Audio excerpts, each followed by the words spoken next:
रोज रोज शाबू भगर असे उपासाला पदार्थ खाऊन खाऊन खूप कंटाळा आला असेल तर आपल्याला ही रेसिपी अगदी शेवटपर्यंत पाहायची आहे. तर 1 ते 2 चमचे शाबू आपल्याला वापरायचा आहे आणि 1 कप आपल्याला भगर वाटून घ्यायचे मिक्सरमध्येच आणि याचं शाबू भगरचं पीठ आपल्याला उकडलेल्या बटाट्यामध्ये ॲड करायचं आहे. उकडलेला बटाटा मी किसून घेतलेला आहे. यामध्ये आपल्याला चवीनुसार आपल्याला तिखट घ्यायचं आहे, आवडीनुसार, आणि मीठ घ्यायचं आहे चवीनुसार, आणि 1 ते 2 चमचे तुम्ही शेंगदाण्याचे कूट वापरू शकता. आणि यामध्ये तुम्हाला ठेचा घ्यायचा असेल तर ठेचा घेऊ शकता आणि आवडीनुसार तुम्ही कोथिंबीर जिरा ॲड करू शकता.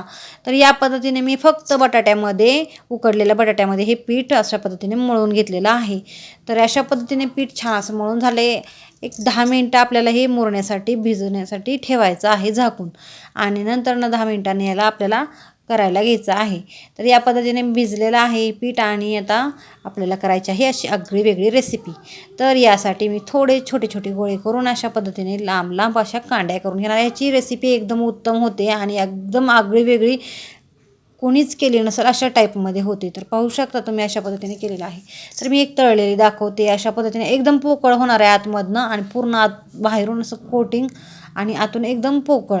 तर तुम्ही दह्यात बुडवून ही खाऊ शकता, खूप छान लागते. तर तुम्ही पाहू शकता एकदम पोकळ आहे की नाही, आणि बाहेरून पूर्ण असं कोटिंग झालं आहे आणि आतून पोकळ आहे. तर दही साखरमध्ये तुम्ही हे बुडवून खाऊ शकता. तर ही कच्ची आहे, यामुळे आतमधलं असं शिजलेलं नाही.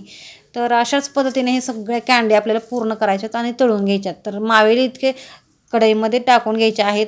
कढईतलं तेल छान गरम झाले. आता ह्यामध्ये सगळे मी हे कांडे आपल्याला टाकून घ्यायचे आहेत. तर या पद्धतीने मी टाकून घेणार आहे. तर तुम्ही फक्त शाबू जर वापरला तर ते खूप दाताला चिटकणार आहे आणि तुम्हाला त्रास होणार आहे. त्यामुळे तुम्ही भगर वापरायचीच. तर 4 भाग म्हणजेच 1 कप भगर असली तर 2 ते 3 चमचे तुम्ही शाबू वापरू शकता. तर हे मी फक्त शाबूचं केलं होतं, तर अशा पद्धतीने झालेलं आहे.